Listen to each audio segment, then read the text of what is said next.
Pernahkah kamu merasa lelah, bahkan ketika tubuhmu belum melakukan apa-apa? Seakan baru saja bangun tidur, tetapi kepalamu sudah penuh dengan lintasan pikiran. Tentang pekerjaan yang belum selesai. Tentang percakapan kemarin yang masih tertinggal. Tentang masa depan yang belum terjadi, tapi sudah menciptakan ketegangan di dalam dirimu.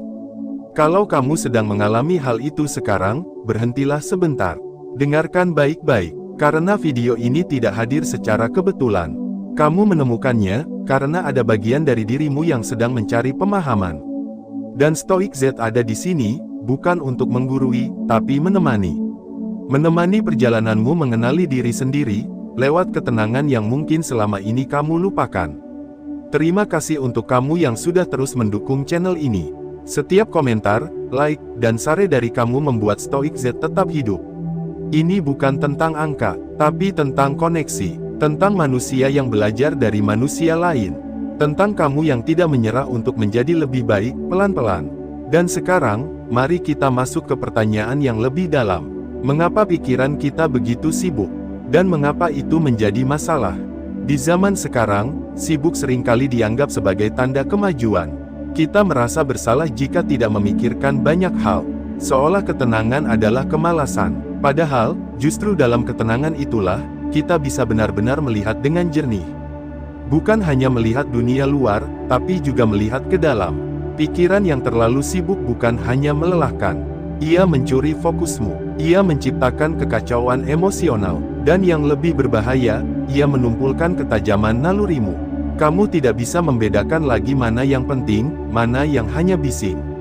Filsuf Stoik seperti Marcus Aurelius dan Seneca telah lama menyadari hal ini. Mereka hidup di masa lampau, tapi pergumulannya tetap relevan. Marcus menulis dalam catatannya, bahwa kita punya kekuatan untuk mengarahkan pikiran kita. Bukan untuk menghapus pikiran, tapi memilih mana yang layak diberi ruang. Ini adalah titik mula latihan. Kamu tidak bisa mengontrol datangnya pikiran, tapi kamu bisa belajar mengatur bagaimana menyambutnya. Sekarang, sebelum kita lanjut ke cara melatih pikiran agar tenang dan tajam, izinkan aku mengajakmu untuk kembali ke dirimu sendiri. Coba kamu perhatikan isi pikiranmu hari ini. Berapa persen yang benar-benar perlu? Berapa persen yang hanya suara tanpa dasar? Kebisingan yang kamu rasakan bukan berasal dari dunia luar, tapi dari cara pikiranmu memperlakukan dunia itu. Dari tuntutan untuk harus tahu semuanya, harus punya jawaban atas segalanya, harus cepat, harus kuat, harus sempurna. Padahal, ketenangan bukan kelemahan. Justru disitulah letak kekuatan yang sesungguhnya. Pikiran yang tenang tidak mudah diombang-ambingkan. Dan pikiran yang tajam tidak reaktif terhadap segala hal. Saat kamu bisa mengenali bahwa pikiranmu sedang terlalu sibuk, itulah tanda bahwa kesadaran dalam dirimu sedang bangkit. Dan dari sana, kamu mulai bisa melatihnya. Itulah yang akan kita bahas di bagian berikutnya. Bukan teori semata, tapi latihan konkret yang bisa kamu mulai hari ini. Karena ketenangan bukan sesuatu yang datang dengan sendirinya. Ia adalah sesuatu yang harus kamu bangun. Sedikit demi sedikit, dengan kesabaran, dan niat untuk memperbaiki cara hidupmu. Kalau kamu merasa bagian ini menyentuh sesuatu di dalam dirimu, jangan hanya diam. Tulis di kolom komentar, apa yang biasanya membuat pikiranmu terasa terlalu sibuk. Karena menuliskannya saja sudah menjadi langkah awal untuk melepaskannya. Kita akan lanjut ke bagian 2. Siapkan dirimu, karena sekarang saatnya kita belajar bagaimana melatih pikiranmu agar tidak menjadi tuan yang kasar, tetapi menjadi pelayan yang bijaksana. Pikiran adalah alat yang luar biasa. Ia bisa menciptakan ide-ide besar, menyusun rencana hidup, mengingat pelajaran masa lalu, dan merancang langkah masa depan. Tetapi ketika tidak dilatih, pikiran juga bisa menjadi beban. Ia melompat dari satu hal ke hal lain, menciptakan kekhawatiran yang tidak perlu, dan terus mengulang kenangan yang seharusnya sudah selesai. Banyak orang berpikir bahwa untuk menenangkan pikiran, kita harus menghentikan semua pikiran itu. Tapi kenyataannya tidak sesederhana itu. Pikiran tidak bisa dihentikan begitu saja. Ia akan terus berjalan, karena itu memang tugasnya. Yang bisa kita lakukan adalah mengatur arah dan caranya bergerak. Kita belajar mengamati, bukan menolak. Kita belajar memilih, bukan membiarkan semuanya masuk tanpa saringan. Latihan mental bukan sesuatu yang langsung memberi hasil. Seperti tubuh yang butuh waktu untuk menjadi kuat, pikiran juga perlu proses untuk menjadi tenang dan tajam. Dan dalam proses ini, kesabaran adalah bagian penting. Tidak ada cara instan, tapi setiap langkah kecil akan membawa perubahan yang berarti. Sebelum kita mulai membahas latihan konkret, mari kita sepakati satu hal, ketenangan bukan berarti tidak ada pikiran. Ketenangan berarti kamu tidak lagi dikuasai oleh isi pikiranmu. Kamu bisa mendengarnya, tapi kamu tidak harus menanggapinya. Kamu bisa merasakannya lewat tubuhmu, tapi kamu tidak harus bereaksi seketika. Disitulah ruang kesadaran muncul. Dan dari ruang itulah ketajaman berpikir lahir. Mari kita bahas satu persatu latihan yang bisa kamu lakukan untuk membangun ketenangan dan ketajaman itu. 1. Jeda yang sadar, diam dengan tujuan. Latihan pertama adalah jeda. Bukan jeda karena lelah, tapi jeda yang disengaja. Di dunia yang terus mendorong kita untuk bergerak, berhenti adalah bentuk keberanian. Cobalah untuk mengambil 2-3 jeda setiap hari. Bisa 1 menit, bisa 5 menit, tergantung kebutuhanmu. Caranya sederhana, duduk tenang, tutup mata jika itu membantumu. Tarik napas perlahan, keluarkan pelan-pelan. Perhatikan napasmu, tanpa mengubahnya. Rasakan tubuhmu, tanpa mencoba menilainya. Biarkan pikiran datang dan pergi. Jangan kejar, jangan usir, cukup sadari. Mungkin awalnya kamu akan merasa gelisah. Itu wajar, karena selama ini kamu terbiasa berlari. Dan ketika kamu berhenti, tubuh dan pikiranmu belum tahu bagaimana caranya diam. Tapi jika kamu bertahan melewati ketidaknyamanan awal itu, kamu akan menemukan sesuatu yang selama ini tersembunyi, kejernihan. Jeda bukan kemewahan, ia adalah kebutuhan. Di dalam jeda, kamu bisa melihat dengan lebih jernih. Masalah yang tadinya tampak besar, bisa mengecil. Ketegangan yang tadinya mengikat, mulai mengendur. Dan dari sana, kamu bisa kembali ke aktivitasmu dengan arah yang lebih jelas. 2. Mengamati tanpa menilai. Latihan kedua adalah mengamati isi pikiranmu tanpa terburu-buru menilai. Ini adalah salah satu pilar utama dalam filosofi Stoik. Pikiran kita sering kali mencampur-adukkan antara fakta dan interpretasi. Ketika seseorang tidak membalas pesanmu, kamu langsung merasa ditolak. Padahal, faktanya hanya satu, dia belum membalas. Sisanya adalah penilaianmu. Mulailah membedakan mana yang fakta dan mana yang interpretasi. Ketika kamu merasa gelisah, tanyakan apa yang sebenarnya sedang terjadi. Apakah ada bukti yang mendukung perasaan ini? Atau hanya cerita yang dibentuk oleh asumsi? Kebiasaan mengamati tanpa menilai akan membuatmu lebih jernih dalam mengambil keputusan. Kamu tidak lagi mudah terpancing. Kamu tidak lagi terseret dalam drama yang tidak perlu. Kamu belajar untuk hadir sebagai pengamat, bukan pemeran utama dari semua pikiran yang lewat di kepalamu. Marcus Aurelius menulis, bahwa kita memiliki kuasa untuk memisahkan diri dari penilaian yang muncul secara otomatis. Dan dari jarak itu, kita bisa memilih. Kita bisa memilih mana yang layak dipercaya, mana yang hanya ilusi. 3. Menulis, mengeluarkan pikiran tanpa sensor. Latihan ketiga adalah menulis. Bukan untuk dibaca orang lain, bukan untuk terlihat bijak, tapi untuk membongkar isi pikiranmu. Setiap pagi atau malam, ambil waktu 5-10 menit untuk menuliskan apa yang ada di kepalamu.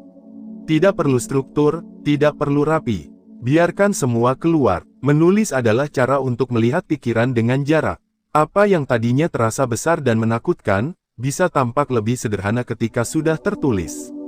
Kadang kamu baru sadar bahwa sesuatu tidak sepenting itu, setelah kamu membaca kembali apa yang kamu tulis. Latihan ini adalah bentuk kejujuran pada diri sendiri. Kamu tidak sedang menciptakan cerita, tapi sedang mengurai kekusutan yang sulit dijelaskan hanya di kepala. Dalam proses ini, kamu akan mengenali pola-pola pikir yang sering berulang. Dan dari sana, kamu bisa mulai memperbaikinya. Seneca melakukan hal ini. Ia menulis surat-surat kepada temannya sebagai bentuk refleksi. Surat itu bukan hanya dialog dengan orang lain, tapi juga dialog dengan dirinya sendiri. Kamu bisa melakukan hal yang sama. Tidak perlu publikasi. Cukup kamu dan kejujuranmu. 4. Latihan kesadaran mikro, hadir dalam hal yang sederhana.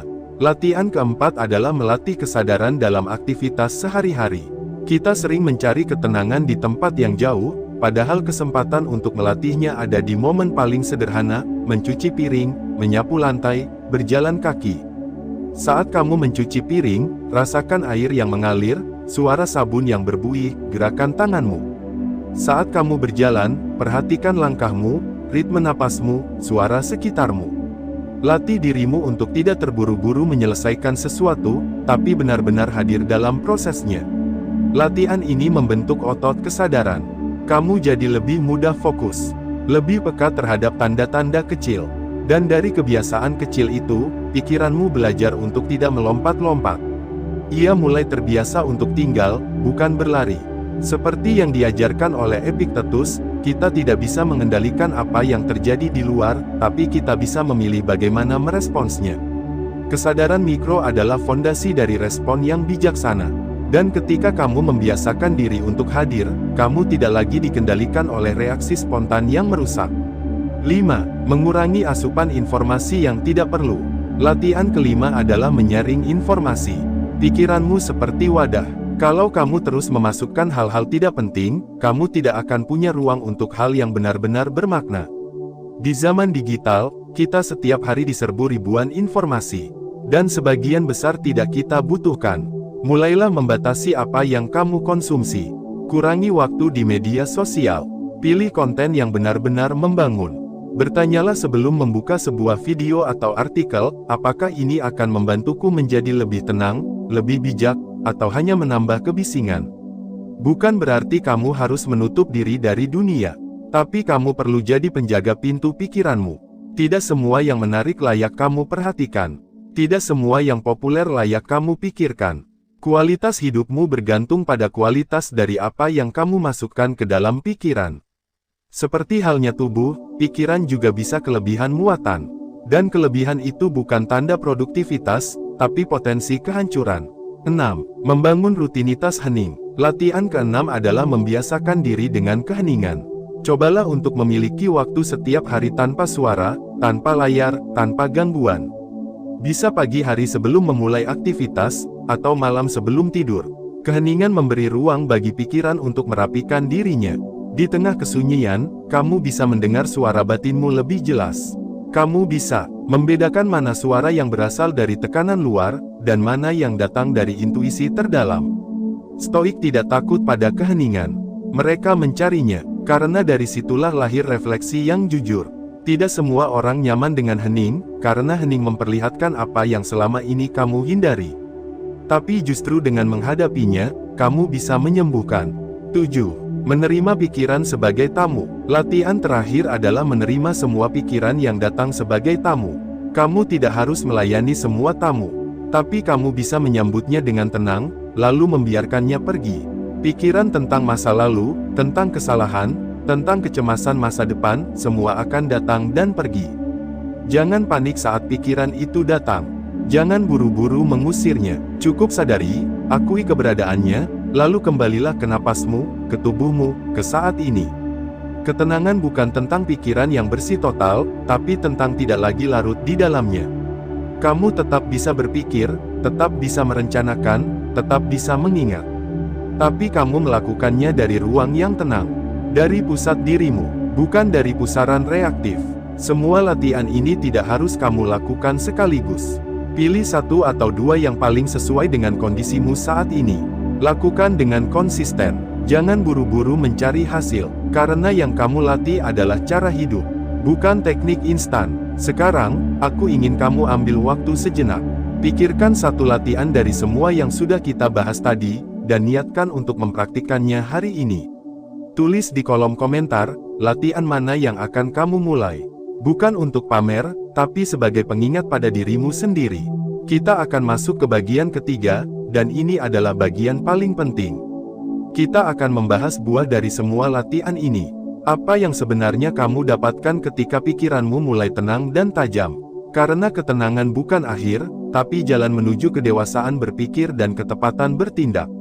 Apa yang sebenarnya kita cari dari latihan menenangkan pikiran? Mengapa kita perlu melatihnya agar lebih tajam? Apakah ini hanya tentang rasa nyaman, atau ada sesuatu yang lebih dalam? Pertanyaan-pertanyaan ini penting, karena dalam proses latihan, akan ada masa di mana kamu merasa jenuh. Kamu mungkin mulai bertanya, apa gunanya semua ini? Mengapa harus terus mengamati pikiran, duduk dalam diam, menulis, menahan diri dari respons otomatis? Jika kamu pernah bertanya seperti itu, maka kamu sedang berada di jalur yang tepat. Karena setiap perubahan yang bernilai selalu datang dengan ujian. Dan untuk bisa bertahan dalam prosesnya, kamu perlu memahami apa yang ada di ujung jalan ini. Apa buah dari pikiran yang tenang dan tajam? Mari kita bahas satu persatu. 1. Ketenangan adalah ruang untuk melihat lebih dalam. Pikiran yang sibuk seperti air keruh. Tidak peduli seberapa keras kamu mencoba melihat ke dasar, kamu tidak akan bisa melihat apapun. Tapi saat airnya diam, perlahan mulai jernih, kamu bisa melihat apa yang selama ini tersembunyi di bawahnya. Begitu juga dengan diri kita.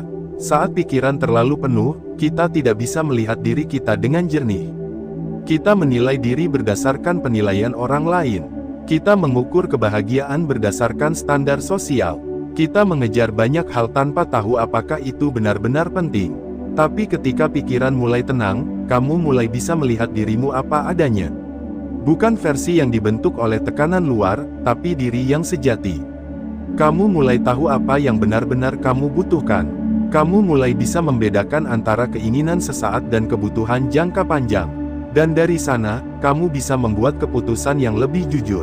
Bukan karena takut kehilangan, bukan karena ingin diterima, tapi karena kamu tahu, ini yang terbaik untuk dirimu. Ketenangan bukan berarti kamu tidak pernah merasa marah, sedih, atau kecewa. Tapi kamu tidak lagi dikendalikan oleh emosi-emosi itu. Kamu bisa merasakannya tanpa larut di dalamnya. Kamu bisa menghadapinya tanpa terburu-buru bereaksi.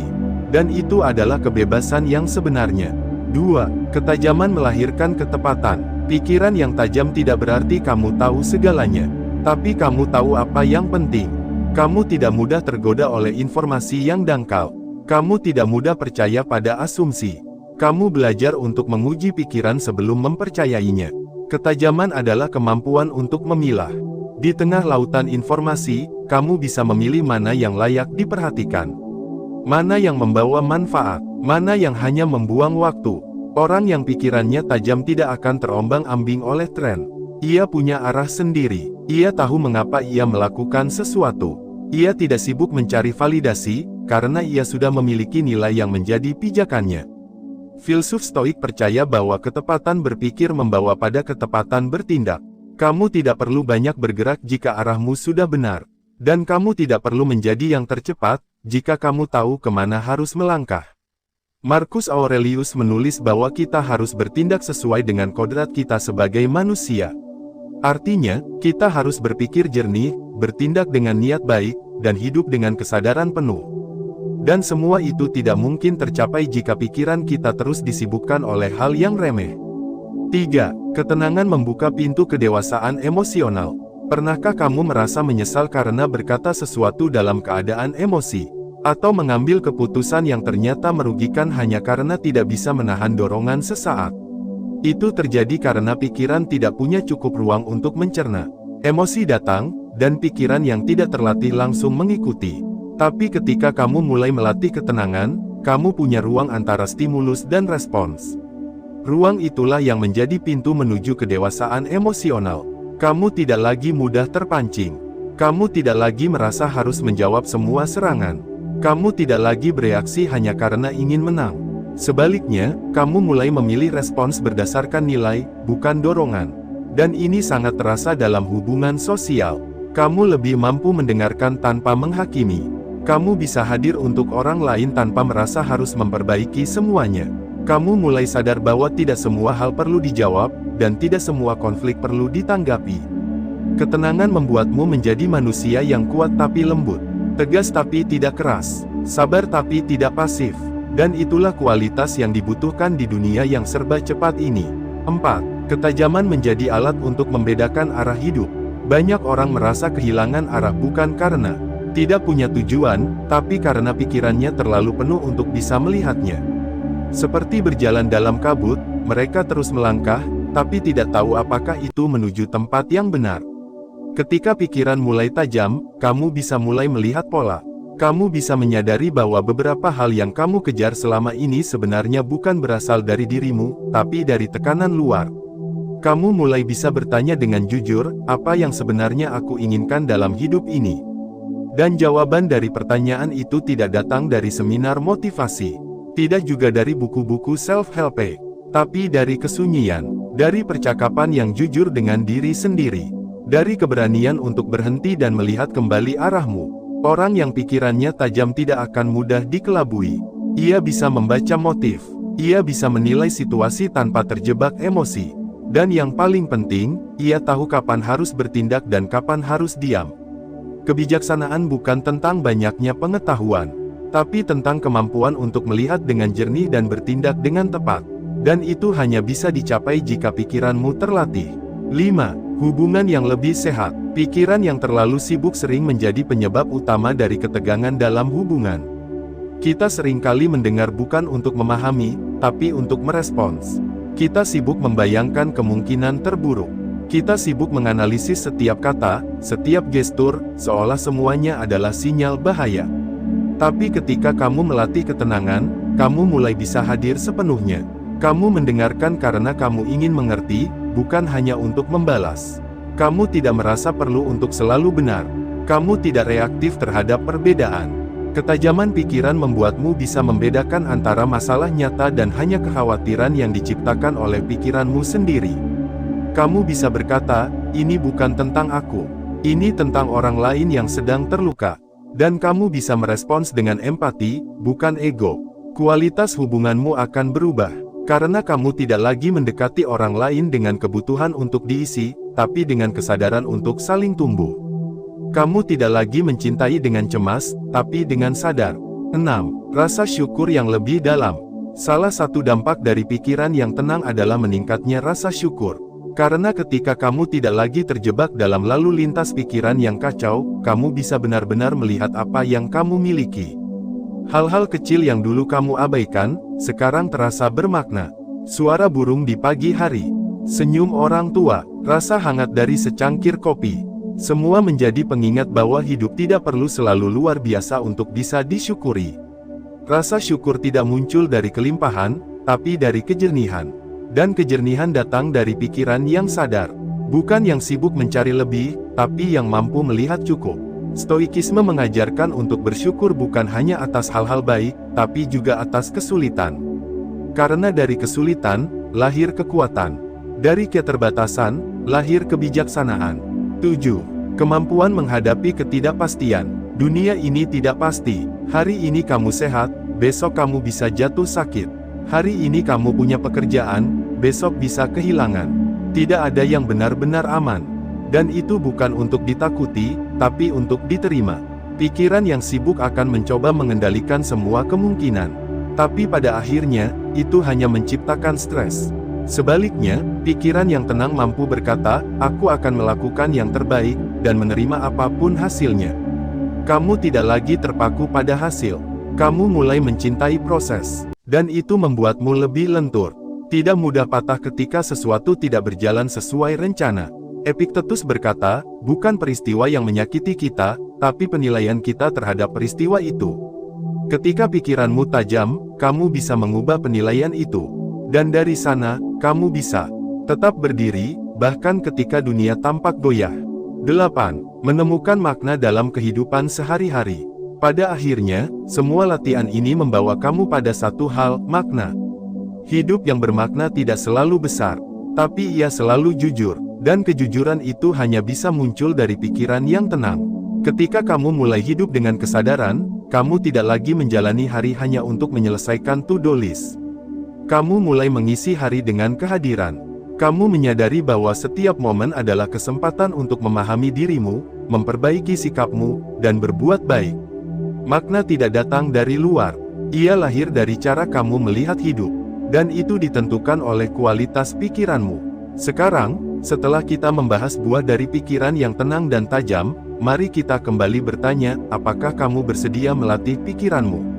Bukan untuk terlihat bijak, tapi untuk benar-benar hidup dengan sadar. Untuk tidak lagi dikuasai oleh kekacauan pikiran.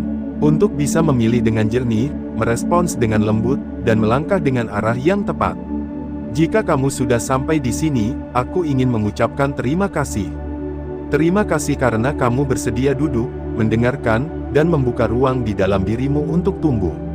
Kamu tidak sendirian. Di sini, di Stoic Z, kita belajar bersama. Bukan untuk menjadi sempurna, tapi untuk menjadi lebih sadar, lebih tenang, lebih tajam. Tulis di kolom komentar, pelajaran apa yang paling membekas dari video ini. Dan kalau kamu merasa konten ini bermanfaat, bantu bagikan kepada orang lain.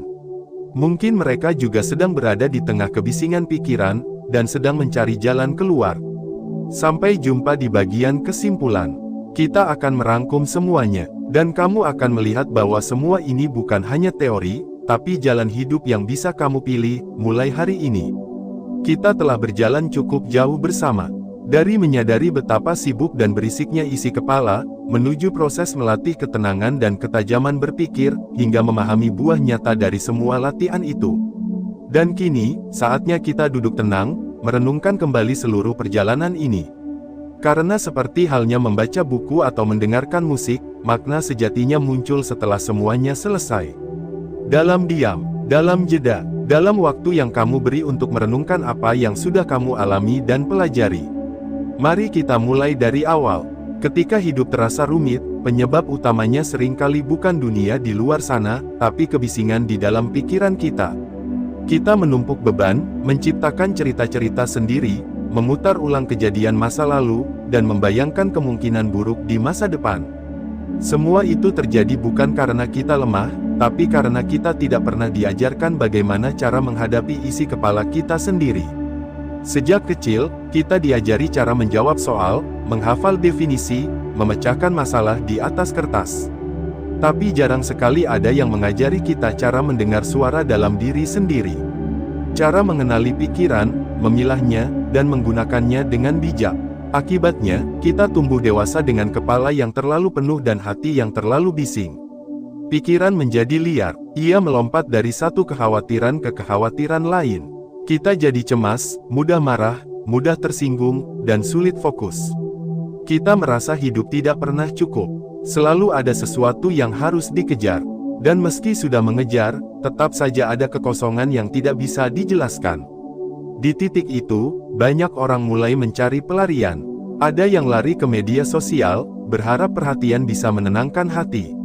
Ada yang lari ke konsumsi berlebihan, mencoba mengisi kekosongan dengan barang dan hiburan. Ada pula yang lari ke relasi yang tidak sehat, berharap orang lain bisa menyembuhkan luka yang belum mereka pahami. Namun sesungguhnya, yang dibutuhkan bukan pelarian, melainkan keberanian untuk berhenti, diam, menyadari bahwa ketenangan tidak datang dari luar, tapi dari cara kita mengelola pikiran kita sendiri. Dan disinilah stoikisme menjadi relevan. Filsafat tua ini tidak datang membawa janji kosong atau motivasi palsu. Ia datang membawa pengingat sederhana, bahwa kamu memiliki kuasa atas pikiranmu. Bahwa meski hidupmu dikepung hal-hal di luar kendali, kamu masih bisa memilih sikap, memilih reaksi, memilih fokus. Epictetus pernah berkata, bukan hal-hal di luar yang menyakiti kita, tapi penilaian kita terhadap hal itu. Dari kutipan ini saja, kita sudah bisa melihat betapa besar kekuatan pikiran. Jika cara kita berpikir berubah, maka dunia pun terasa berbeda. Lalu muncul pertanyaan besar, bagaimana cara melatih pikiran agar tidak menjadi musuh, tapi menjadi teman? Bagaimana menjinakkan kekacauan yang sudah bertahun-tahun dibiarkan tumbuh? Di bagian 2, kita telah membahasnya secara menyeluruh. Dimulai dari latihan jeda yang sadar, di mana kamu memberi waktu untuk tidak bereaksi, tidak menanggapi, hanya hadir dan mengamati. Latihan ini membangun fondasi dari ketenangan. Lalu dilanjutkan dengan membiasakan diri mengamati pikiran tanpa langsung menilai. Tidak semua pikiran harus dipercaya. Ada yang hanya pantulan dari rasa takut. Ada yang hanya hasil dari kelelahan. Dan ketika kamu bisa mengamati pikiran tanpa larut di dalamnya, kamu akan mendapatkan jarak. Dan dari jarak itulah kebijaksanaan lahir. Kita juga belajar untuk menulis sebagai sarana membongkar isi kepala. Dengan menulis, kamu mengeluarkan apa yang berputar di dalam, melihatnya dari luar, dan menemukan struktur dari kekacauan.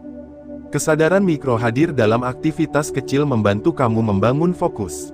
Tidak lagi tergesa-gesa, tapi menikmati proses. Tidak lagi ingin cepat selesai, tapi menghargai keutuhan dari setiap momen. Lalu ada keheningan, waktu tanpa distraksi. Tanpa layar, tanpa kebisingan, di situ kamu bertemu dengan dirimu sendiri. Dan jika kamu berani untuk tidak kabur, kamu akan melihat banyak hal yang selama ini kamu hindari. Tapi justru dari keberanian itulah lahir penerimaan. Semua latihan ini bukan sekadar teknik, tapi jalan hidup. Sebuah arah yang bisa kamu pilih untuk membentuk cara berpikirmu. Dan jika dilakukan dengan konsisten, perlahan tapi pasti, kamu akan merasakan buahnya. Kita telah membahas buah dari pikiran yang tenang dan tajam di bagian 3. Dan itu bukan sekadar kenyamanan sesaat, tapi transformasi mendalam. Pikiran yang tenang membuatmu bisa melihat hidup dengan lebih jernih. Kamu tidak lagi dibutakan oleh keinginan yang tidak jelas. Kamu mulai paham apa yang penting dan mana yang bisa dilepas. Kamu belajar untuk merespons dengan sadar, bukan bereaksi secara impulsif. Kamu menjadi lebih dewasa secara emosional. Kamu bisa berkata, "Aku marah, tapi aku tidak harus memaki." Atau, "Aku kecewa, tapi aku tidak harus menyakiti." Dan di sanalah kematangan lahir. Ketajaman berpikir membantumu mengambil keputusan yang tepat. Kamu tidak lagi hidup berdasarkan reaksi, tapi berdasarkan arah. Kamu tahu kemana kamu melangkah, dan mengapa kamu melangkah ke sana. Hubunganmu juga berubah, karena kamu hadir sepenuhnya, tidak dengan kepala yang sibuk atau hati yang penuh asumsi. Kamu menjadi pendengar yang tulus, bukan hanya pembicara yang ingin didengar. Kamu tidak lagi mendekati orang lain untuk diisi, tapi untuk berbagi. Dan yang paling dalam, kamu mulai merasakan makna dalam hal-hal kecil. Hidup tidak lagi harus luar biasa untuk bisa dinikmati. Senyum sederhana, langit sore, sapaan hangat, semua itu mulai terasa cukup. Rasa syukur tumbuh, bukan dari kelimpahan, tapi dari kejernihan. Dan di situ kamu sadar, bahwa hidup ini ternyata tidak pernah kekurangan. Kita hanya terlalu sibuk, untuk bisa melihatnya. Lalu apa yang bisa kamu lakukan mulai sekarang? Pertama, sadari bahwa perubahan besar selalu dimulai dari langkah kecil. Kamu tidak harus langsung menerapkan semua latihan. Pilih satu, lakukan dengan konsisten. Mungkin mulai dari jeda 1 menit setiap hari. Atau menulis 2 paragraf sebelum tidur. Atau mengurangi waktu layar 1 jam sehari. Tidak penting dari mana kamu mulai. Yang penting adalah kamu mulai. Karena ketenangan bukan sesuatu yang jatuh dari langit, tapi sesuatu yang kamu bangun dari bawah. Kedua, jadikan latihan ini sebagai bagian dari gaya hidup. Bukan proyek singkat, bukan pelarian dari stres, tapi jalan panjang untuk merawat dirimu sendiri. Dan ketiga, sadari bahwa kamu tidak sendiri. Di dunia yang terlalu sibuk, ada banyak orang seperti kamu, yang sedang berjuang menenangkan pikirannya, yang sedang mencari arah, yang ingin hidup dengan lebih jujur, lebih sederhana, lebih sadar. Channel ini, Stoic Z, hadir bukan sebagai guru, tapi sebagai teman seperjalanan. Kita tidak punya semua jawaban, tapi kita punya niat untuk belajar, untuk tumbuh, untuk kembali ke diri sendiri. Jadi jika kamu merasa video ini membawa sesuatu yang berarti untukmu, jangan simpan sendiri. Bagikan ke orang-orang terdekatmu. Tulis di kolom komentar, apa satu hal yang paling membekas dari perjalanan ini. Karena bisa jadi, satu kalimat sederhana dari kamu akan menjadi titik terang bagi orang lain. Dan jika kamu merasa ingin lebih serius melatih ketenangan dan ketajaman pikiranmu, kami akan terus hadirkan konten yang mendalam, reflektif, dan penuh makna. Karena kami percaya, bahwa hidup yang jernih bukan utopia, tapi pilihan. Sebagai penutup, izinkan aku mengajakmu duduk diam sejenak. Tarik napas, rasakan tubuhmu, perhatikan pikiranmu. Jangan buru-buru menyimpulkan, jangan tergesa menilai. Biarkan dirimu hadir, karena kadang, jawaban tidak datang dari berpikir lebih keras, tapi dari mendengarkan dengan lebih tenang. Terima kasih telah bersama sejauh ini. Terima kasih karena kamu telah memberi waktu, perhatian, dan ruang untuk bertumbuh. Sampai bertemu di video berikutnya. Tetap diam, tetap sadar, tetap latih dirimu. Stoic Z, diam yang berpikir, tenang yang tajam.